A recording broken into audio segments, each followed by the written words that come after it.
Hey guys, welcome back to OTA Update. So this just dropped in, and you know I had to get my hands on it. This is the Hot Wheels RC 1x10 scale, all-electric Tesla Roadster with the multi-coat red paint. Here's a glimpse of what the package looks like. It has a 30-meter range, 12 miles per hour or 20 kilometers top speed. Additionally, it comes with active suspension, working headlights and taillights, USB supercharging, and a lithium-ion battery. No LFP battery here. Let's grab this knife here and just cut it open and have a look. I'll let you guys have the first look. That metallic red looks so good. Let's take it out and have a quick first look. This is personally my first look at the Roadster aside from photos online. You can really see all the curves and the details in this color. Next, we have some paperwork. Okay, interesting. Next, the text is too small. Next, okay, interesting. How to replace the battery? It's okay. I have a Tesla service center close to me. Okay, and a quick first look at the controller. It's a trigger style controller, and it actually feels quite comfortable in hand to hold. More on this in just a minute. Taking a closer look at the star of the show, the detail on this is incredible. The headlights, the air intake, the Tesla logo in the center.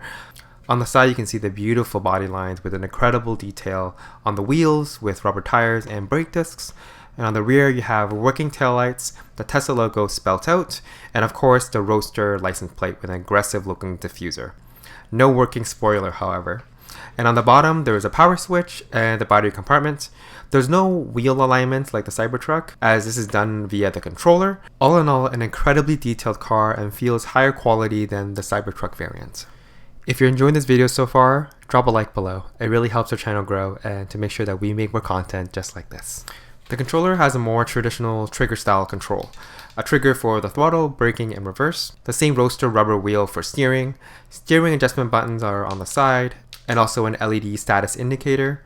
The battery compartment on the bottom, and an on and off button at the rear. Comparing with the Cybertruck controller, which uses more of a traditional video game controller layout, I would say both are very comfortable to use, so no complaints here. With both the Roadster and the Cybertruck in a 1/10 scale, you really get a good size comparison of the actual vehicles. Here's a comparison of its length and its height.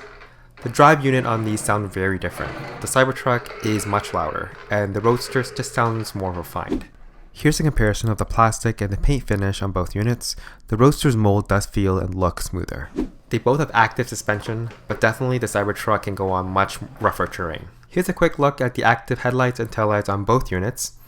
A look from the front and the rear. They both look amazing. Here's another look at them with the lights off. Both of these have very definitive characteristics. The throw on the headlights of the Cybertruck is much more noticeable with a much longer throw at night. The top speed of the Roadster and the Cybertruck is the same at 12 miles per hour / 20 kilometers an hour. But how does it compare in a drag race? Now you can see here in slow motion the acceleration of the Roadster is unmatched. It gets to its top speed and off the line much faster than a Cybertruck sibling. The motors on the Roadster also does not make a loud noise while it's actively steering like its Cybertruck sibling. Now just for fun, let's just see if the Cybertruck can carry the payload of the Roadster. Yes it can, and with ease. So what's the verdict? For $90 Canadian or $65 US, this is an awesome addition to your collection. The Roadster feels like a refined product, taking learnings from its Cybertruck release and for less money. If you're a Tesla fan, both these are a must-have. While it might not have a detailed interior like the official Tesla diecast, this RC does have active lights, a bigger size, and a lower price. I think overall it's a better value. Let me know in the comments whether you choose the Roadster or the Cybertruck. If you want a more detailed look at the Cybertruck, you can watch my unboxing here. Before you go, if you enjoyed this video, drop a like and subscribe to OTA. This is Nathan from Over the Air Update. Thank you for watching, and we'll catch you on the next episode.